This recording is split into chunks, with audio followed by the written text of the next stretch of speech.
চট্টগ্রাম নগরীর প্রধান সড়কে আজ থেকে ব্যাটারি চালিত রিকশা ও অটোরিকশা চলাচল বন্ধ ঘোষণা করা হয়েছে। এ বিষয়ে বিস্তারিত জানাতে যুক্ত হচ্ছেন সহকর্মী মামুনুর রশিদ অভি।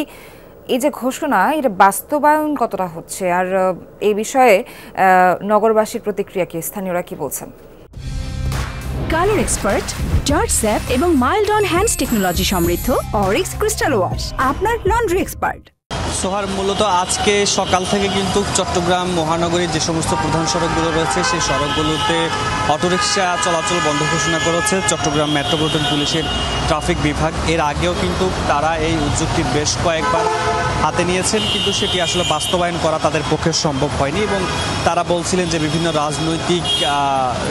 রাজনীতিকের কারণে কিন্তু তারা এই উদ্যোগটি আসলে বাস্তবায়ন করতে পারেনি। তবে আজকে থেকে যে ঘোষণা আমরা দেখেছি, চট্টগ্রামে যে সমস্ত বিভিন্ন প্রধান সড়কগুলো রয়েছে সেখানে বেশ কিছু সড়কে কিন্তু আমরা দেখেছি এই যে সমস্ত অটোরিকশাগুলো রয়েছে সেগুলো চলাচল করতে। তবে এখন আমরা রয়েছি আগ্রাবাদ এলাকায়, এখানে কোনো সকাল থেকে অন্তত দু একটি অটোরিকশা চলাচল করছে। তবে বেশ কিছু জায়গায় কিন্তু অন্যান্য দিন থেকে আজকে অটোরিকশা চলাচল অনেকটা বন্ধ বলা যায়, কারণ আগে থেকে যেহেতু ঘোষণা দেওয়া হয়েছিল, মানুষকে সচেতন করতে বলা হয়েছিল, সবাই অনেকে আসলে বের হননি।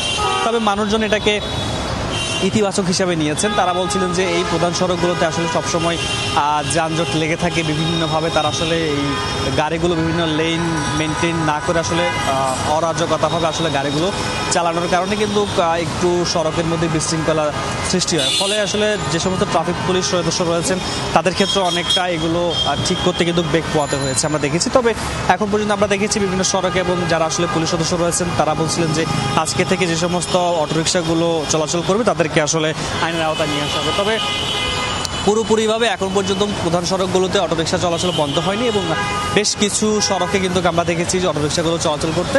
তবে যেহেতু প্রথমবারের মতো এই উদ্যোগ নেওয়া হয়েছে, তবে সময় লাগবে। তারা বলছেন যে একেবারেই সড়ক থেকে অটোরিকশাগুলো বন্ধ হওয়ার জন্য আরও কিছুদিন সময় লাগতে পারে, এমনটি আসলে বলা হয়েছে পুলিশ সদস্যদের থেকে।